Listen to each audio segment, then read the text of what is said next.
Thank you. Bismillah ar-Rahman ar-Rahim.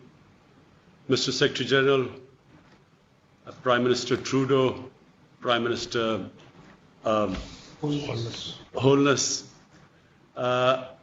First of all, I want to thank you for initiating this conference because this is, as we all know, a global issue. It's a global problem and it needs a global solution.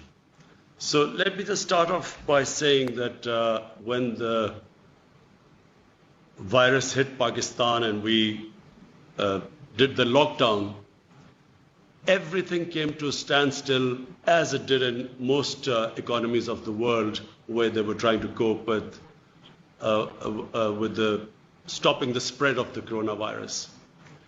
And when everything came to a standstill, the biggest issue for us was how to look after the most vulnerable section of our population. And the people affected in the non-formal sector of our economy.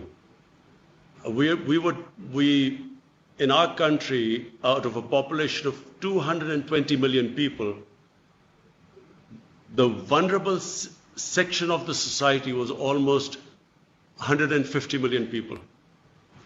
Non-formal sector, daily wages, weekly wages, whose family depended upon them earning money so that they could eat. So we then started this big cash handout, one of the biggest programs in Pakistan's history. We doled out $8 billion to stimulate our economy and, of course, to give cash to the most vulnerable section of our society. But the problem was, and the problem is, we have falling exports. We have falling remittances. We were trying to big, ambitious plans to revive our tourism sector. All this took a nosedive. And I know that this is the problem with most of the countries, but specifically the developing countries face this problem. To put things in perspective, the total amount of stimulus we could afford to give to our economy, and that was the biggest stimulus ever in our history, we managed to give $8 billion. And so when you compare it with countries like the United States, from what I heard, they're giving $3 trillion, Germany $1 trillion, euros, Japan $1 trillion. The developing world, we calculated, has given $7 trillion to stimulate the economy. And when you compare that with the developing world, unfortunately, we do not have the fiscal space to revive our economy, to look after the most vulnerable section of our society. And in case of our country, we still have this huge, ambitious program of fighting climate change by planting 10 billion trees. So all this money got diverted into dealing with the effects of the coronavirus lockdown. So all I want to say is that it is very important for the developing world to, at this critical juncture, look after the people of the developing world which are struggling. When I spoke to the prime ministers of Ethiopia, of the president of Egypt, prime minister of Nigeria, all of them are facing similar problems to what we are facing. And therefore, I really welcome the G20 for taking this big initiative of giving debt relief.